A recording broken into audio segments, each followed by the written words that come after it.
விலகாத பிரியாத சமூகமே, அதுதானே நிரந்தர சுதந்திரமே.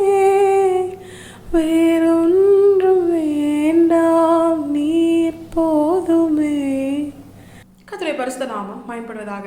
இந்த நாள் இந்த காலவேளையிலே கர்த்தர் நம்மை அவர்கள் பலப்படுத்தும்படி நமக்கு தருகிற வார்த்தை 1 பேதுரு அதனுடைய 4வது அதிகாரம் அதனுடைய 2வது வசனம். ஏனென்றால் மாம்சத்தில் பாடுபடுகிறவன் இனி மாம்சத்தில் இருக்கும் காலம் வரைக்கும் மனுஷருடைய இச்சைகளின்படி பிழைக்காமல் தேவனுடைய சித்தத்தின்படியே பிழைக்கத்தக்கதாய் பாவங்களை விட்டு ஓய்ந்திருப்பான். கர்த்தருடைய பரிசுத்த நாமம் மகிமைப்படுவதாக. இந்த வசனத்தை கொண்டுதான் தேவன் தேவஜனங்களாகிய நம்மை இன்று அவர்கள் பலப்படுத்துகிறார்.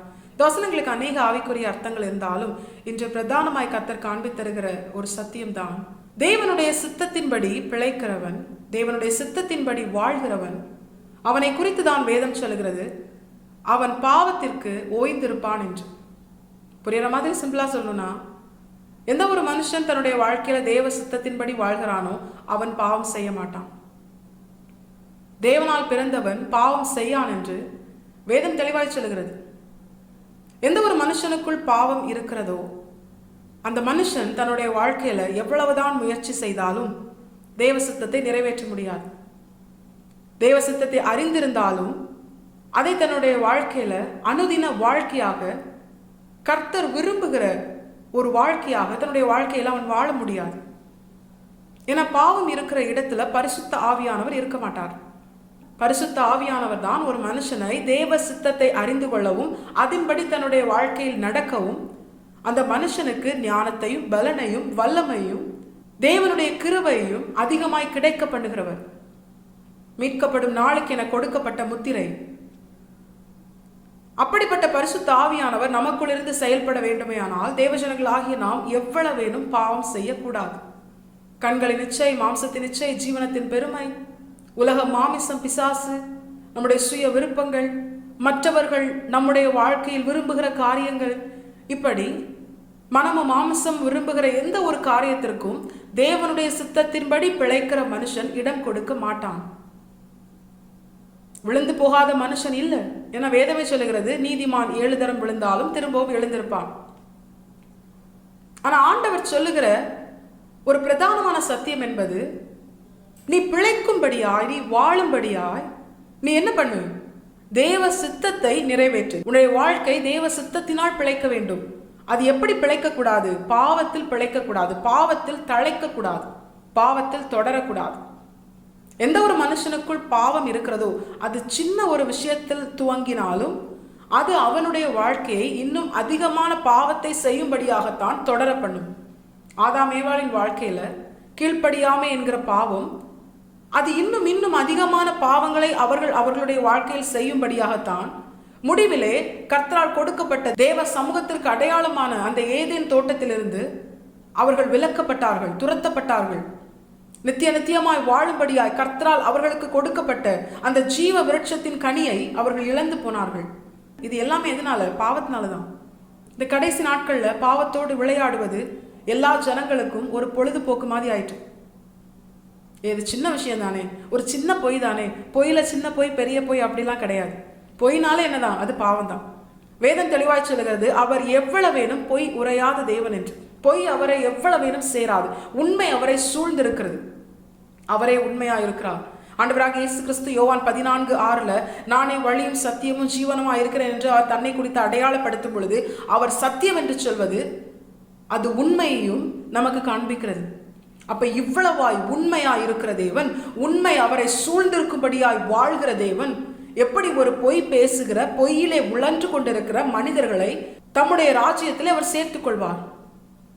இப்போ இந்த கடைசி நாட்கள்ல பொய் என்பது சின்ன பாவம் அப்படிங்கிற ஒரு மனநிலையில் தேவ ஜனங்கள் கூட தள்ளப்படுகிறார்கள். இன்று யாரை சாட்டிஸ்ஃபை பண்ண நம்ம பொய் சொல்றோமோ அவங்க நம்முடைய ஆண்டவரை காட்டிலும் பெரியவர்கள் அல்ல.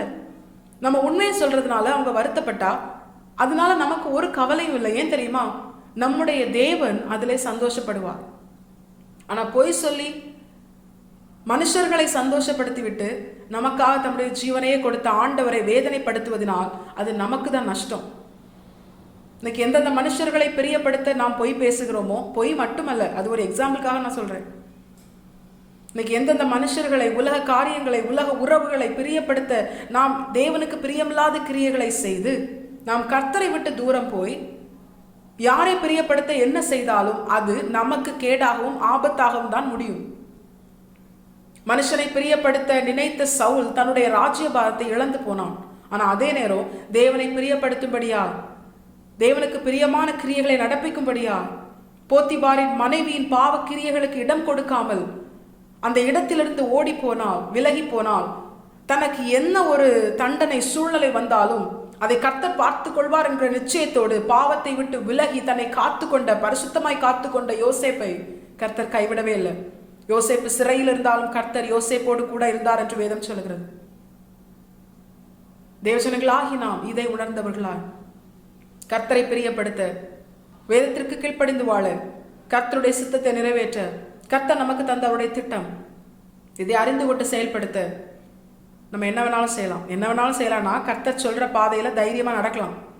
அது யாரை வருத்தப்படுத்தினாலும், யாரை பிரியப்படுத்தாம இருந்தாலும் அதை பத்தி நமக்கு கவலை இல்லை. ஒரு நாள் தேவன் நம்மை குறித்து வைத்திருக்கிற திட்டத்தையும் சித்தத்தையும் இப்பொழுது நமக்கு விரோதமாய், தேவ சித்தத்திற்கு கீழ்ப்படுகிறது நிமித்தம் நமக்கு விரோதமாய் எழும்புகிற ஜனங்களும் அறிந்து கொள்வார்கள். யோசேப்போடு கூட கர்த்தர் இருந்தார் என்று எல்லாரும் அறிந்து கொள்ளும் ஒரு காலம் உண்டு. தாவீதோடு கூட கர்த்தர் இருக்கிறார் என்று எல்லாரும் அறிந்து கொள்ளும் ஒரு காலம் உண்டு. ஈசாக்கோடு கர்த்தர் இருக்கிறார் என்று சத்துருக்களும் அறிந்து அவனோடு கூட சமாதானமாகும்படியாய் கர்த்தர் தீர்மானித்த ஒரு காலம் உண்டு. தேவஜனங்களாகிய நாம் என்ன செய்யணும் தெரியுமா?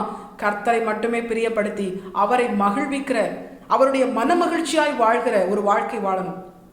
அப்படி வாழும் பொழுது கர்த்தர் விரும்பாத, கர்த்தரை துக்கப்படுத்துகிற, அவர் நமக்கென தந்த அவருடைய ஆவியாகிய பரிசுத்த ஆவியானவரை துக்கப்படுத்துகிற ஒரு கிரியை, ஒரு நினைவு கூட நமக்குள் வர நாம் இடம் கொடுக்க மாட்டோம். அப்படிப்பட்ட ஒரு வாழ்க்கை வாழ்கிற தேவ பிள்ளையை கர்த்தர் நிச்சயமாய் அவர்களுக்கு கொடுத்த வாக்குத்தத்தத்தை அவர் அவர்களுடைய வாழ்க்கையில் நிறைவேற்றி, பிரியமானவரே உன் ஆத்மா வாழ்கிறது போல நீ எல்லாவற்றிலும் வாழ்ந்து சுகமாய் இருக்கும்படி வேண்டுகிறேன் என்று வேதம் காண்பிக்கிற வசனத்தின்படியே அந்த மனுஷனுடைய வாழ்க்கையில, கர்த்தரை பிரியப்படுத்தி வாழ்கிற மனுஷனுடைய வாழ்க்கையில, அவனுடைய ஆவி, ஆத்மா, சரீரம், ஆவிக்கிற வாழ்க்கை, பூமிக்கிற வாழ்க்கை, ஊழிய வாழ்க்கை, அவனுடைய குடும்பம், அவன் நிமித்தம் அவனுடைய குடும்பம், அவனுடைய சமுதாயம் சகலத்தையும் கர்த்தர் எப்படி நோவாவின் நிமித்தம் அவன் குடும்பத்தை கர்த்தர் பாதுகாத்தாரோ, தாவீது நிமித்தம் அவன் தலைமுறைக்கு கர்த்தர் கிருபை செய்தாரோ, இதே போல தேவஜனங்களாகிய நம் நிமித்தம் நமக்கும் நம்முடைய குடும்பத்திற்கும் சமுதாயத்திற்கும் கர்த்தர் நன்மை செய்ய அவர் போதுமானவரும் உண்மை உள்ளவருமாய் இருக்கிறார். தேவஜனங்களாகிய நாம் இதை உணர்ந்து கர்த்தருடைய சித்தத்தின்படி பிழைக்க பாவத்தை விட்டு ஓய்ந்திருப்போம். கர்த்தர் தாமே இந்த வசனத்தை கேட்ட நம் அனைவரையும் ஆசீர்வதித்து வழிநடத்துவாராக. கர்த்தருடைய பரிசுத்த நாமம் மட்டுமே மகிமைப்படுவதாக. மாரநாதா, இயேசு வருகிறார். ஆயத்தமாகவும் பிறரை ஆயத்தப்படுத்துவோம். ஆமென். பலன் ஒன்றுமில்லை என்று நான் அறிவேன், அவர் பலனின்றும் குறையவில்லை.